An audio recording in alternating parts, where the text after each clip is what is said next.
I'm sitting here with John and Jenny, and they are actually my campsite neighbors. I got to start with a story. Last night we were standing by their campfire, and John was telling me about a red light that you use to be able to see in the dark, which I had never heard of. And instead of having a big bright light, you just shine this red light and you can see almost everything. It was quite awesome. And he was talking about raccoons, and the second he said the word raccoon, I was looking in the woods using the red light, and there was a gigantic raccoon. Like, how far away from me would you say? 3 feet. 3 feet, and it was huge, so that startled me a little bit. But that made me think of my first question that I want to ask you guys. Do you feel safe from animals while you're tent camping? Hi, Weekend Warrior family, or if you're new here, I'm Randy, and every Thursday I share tips to help us make every moment count, because weekends are just too short. Short answer is yes, we feel safe from animals in our tent. We take precautions when we're in bear country with our foods. When you tented in the Black Hills, there was a lot of coyote activity and howling, so that was kept us a little on edge, but we got used to it. And like last night with the raccoon, after the raccoon stole our buttery tin foil, we made sure to throw the garbage away before going to bed in our tent. So yeah, hearing coyotes was a little unnerving when we were in the Black Hills, but the tent, you feel really secure when you're in the tent, and it's nice and cozy. So for me, like, I was nervous maybe for 5 minutes, but And that was it, just 5 minutes? Yeah, you do feel really safe, I think. So. When I went back to my RV and I was laying in bed, I kept thinking about that raccoon, and knowing that I was tent camping really close to it, 2 nights ago, and wondered how I'd feel knowing that it was there. But I'm glad to hear that you guys feel safe. That makes me feel safer, so thanks for sharing that. Yeah. Next, I'd like to talk about cost. Do you guys mind sharing with me how much you paid for your camping tent setup? So for our tent, it was about $120 on Amazon, and chairs were $50 for a set of 2, and then the stove was $20 or $30. So our full-in tent camping setup was our air mattress. Yeah. That is one thing. Splurge on your air mattress. Because we were going to go camping on a long 6-day camping trip with just some thin foam pads, and we at the last minute splurged $200 on an air mattress. The absolute best money we spent, other than the tent itself, was on the air mattress. It makes it a lot more comfortable to sleep. I probably wouldn't be doing it if we didn't have the air mattress.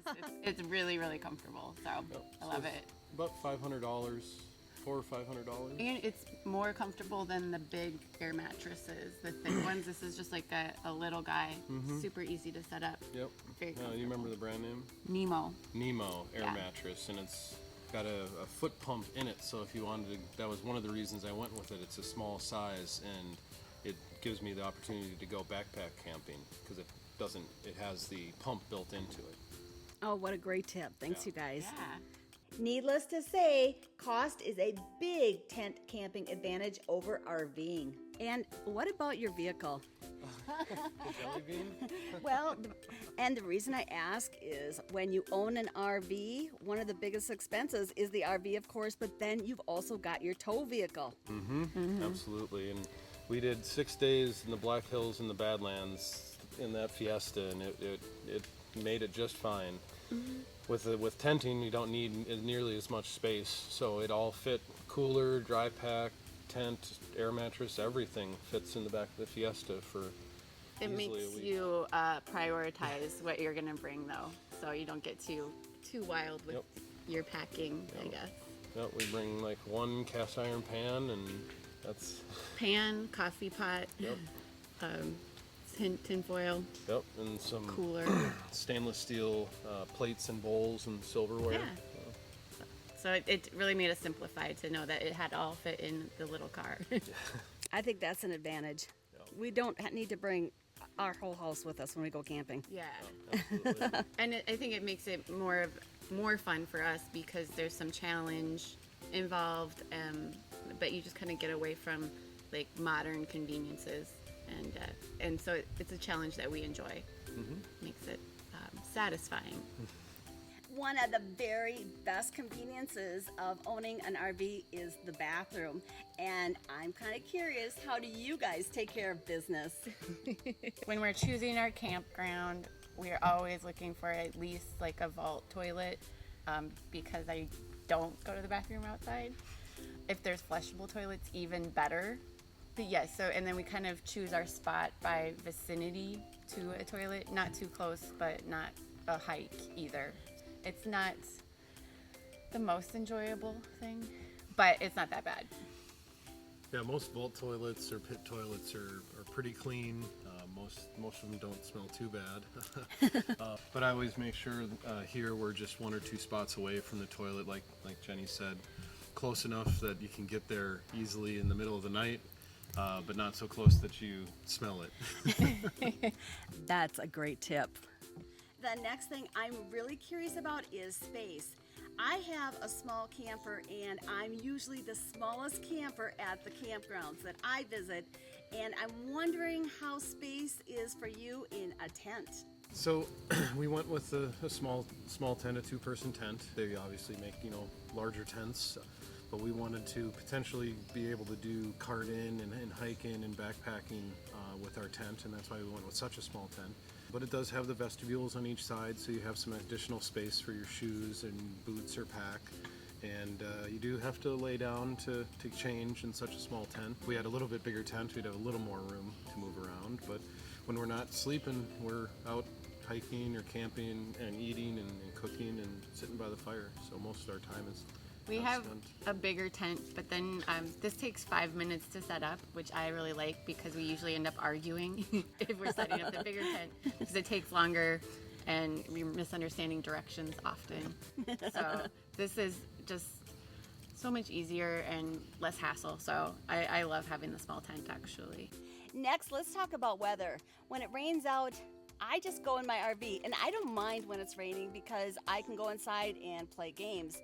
I also love to winter camp, and I'm wondering, do you winter camp in your tent? And what have your experiences been with severe weather? Weather was something that we thought a lot about tent camping in the past. And we always camped with a very large tent and a very large air mattress, and those types of larger, taller tents that you can stand up in, you have more room, tend to not deal with the wind as well as a smaller tent that's closer to the ground. And when we went on our longer camp through the Badlands, we had 2 different nights in a row of thunderstorms in that tent, and we just went in the tent and buckled down, and in that tent, it's so tight to the ground, you could barely even tell that there was a lot of wind, and all the tents around us, the larger kind of more traditional tents, were blowing all around in the wind, and they had to run out in the middle of the storms and tie the tents to trees so that they wouldn't keep collapsing on them. And we woke up in the morning dry and happy, and all the other tents had their mattresses and air and towels and everything drying because everyone had got water in their tents, and we were bone dry. And then in the Black Hills, one night it did get down to 40 degrees, which that was cooler than we were expecting, but again, we weren't bothered at all. It was still really, really comfortable sleeping in the tent. And we've never done winter camping Not yet. with this yet, That's but this winter. we were pretty pumped that we could sleep Excited to through try it. a cooler night and still be really comfortable. Mm-hmm. Maintenance on an RV is always something that I'm thinking about because as my RV is traveling down the road and it hits every bump, everything's moving and a grooving. So maintenance and upkeep is just part of RV life. You're going to run into things that break and you're going to have to take it in for repair. So I would imagine one of the big advantages you guys have is no maintenance. Maintenance with tent camping is significantly less than RV or trailer camping. Gear Top has a bunch of accessories, so if you did need additional spikes or you broke a pole or something like that, you can get replacements, and that's nice. You don't have to buy a brand new tent if you break something. But other than that, we bought a nice stove, a butane Coleman stove, and then we bring our cast iron from home.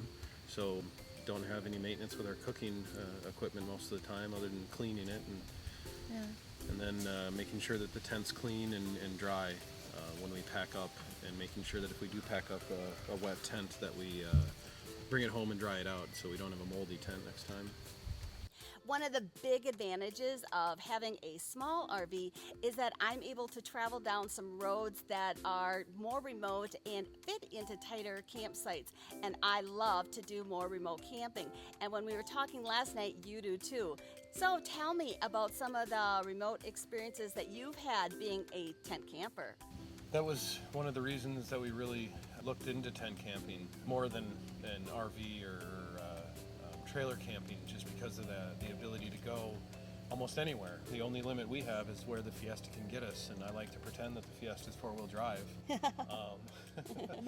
So we went to our first dispersed camping place or camp spot in the Badlands, and that was a really interesting experience, getting very off the beaten path, getting to experience the Badlands. And we woke up, I mean, the Badlands were all around us, and the next morning we woke up and there were 2 or 3 buffalo within, they were at comfortable distance. They were not too on the close. other side of the road. Other side of the road, so they were close enough we could really see them and get to experience nature like that. And then we love camping in places like this where it's a little more traditional campsite, but the tents really allow you to kind of go anywhere. I'm really excited to try some backpack or cart-in. First cart-in camping, then backpacking. Yes. Jenny has her list. I'm not convinced on backpack camping yet.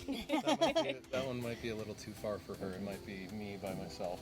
With tent camping, especially the kind of tent that we have where it's set up for more backpacking, you have complete freedom to go anywhere, honestly. You literally could put a tent up anywhere. Yeah, our biggest limitation is like if the Fiesta will go there. So there are some remote spots where you can't get with a little car like that. As tent campers, is there anything I left out or any additional comments you'd like to share? I would just say get out there in nature and go camping. Whether it's with RV or tent camping, that's what you got to start doing. You just got to get out there and enjoy nature and find out what you like. If it's hiking or climbing or whatever, there's a lot of things to do in nature. I think I didn't really like camping before because we were making it so complicated, and now that we really simplified everything, for me it's much more enjoyable. So I think if it does seem daunting to just really keep it simple with the gear that you're going to obtain to start camping. And there's a lot more camping than people think. There's camping just miles away from pretty much everyone's homes, and you can throw your gear in the back of the car and take off for the weekend and get away from craziness in the city or whatever and just have a great time. Yeah, I don't know what it is about being outside, but it just rejuvenates me, and I just feel like a better person after being outdoors. And now it's like every time I go back home to the city, I want to get back out to the woods as soon as possible. Yep. Plan another trip. Absolutely. Yeah. So this is the tent here. This is the vestibule, which is really, really nice because you have this whole area where you can keep your boots, your packs, whatever you don't want in the tent, you don't have space for in the tent. It's nice that you can have one side open at a time to bring in wind if it's a hot day, to shield wind if it's windy out. If it's really stormy, you can shut both sides. The design of this tent is kind of a mountaineering, so it's very, very, very sturdy. It's not going to blow around in a storm. The other nice feature of this tent is it has a door on each side so that we don't have to crawl over each other to get in and out, especially in the middle of the night to go to the bathroom or something like that. It's really nice to just pop out your side, do whatever you need to, and pop right back in. So it has a vestibule on both sides so that you can have each person's pack, shoes, whatever. That way you can keep the inside of the tent nice and clean too. Oh, so you're talking about the area right underneath there. Yep. And I got my shoes there and the tent pack and stuff, and then this is the second door. So you can get in and out.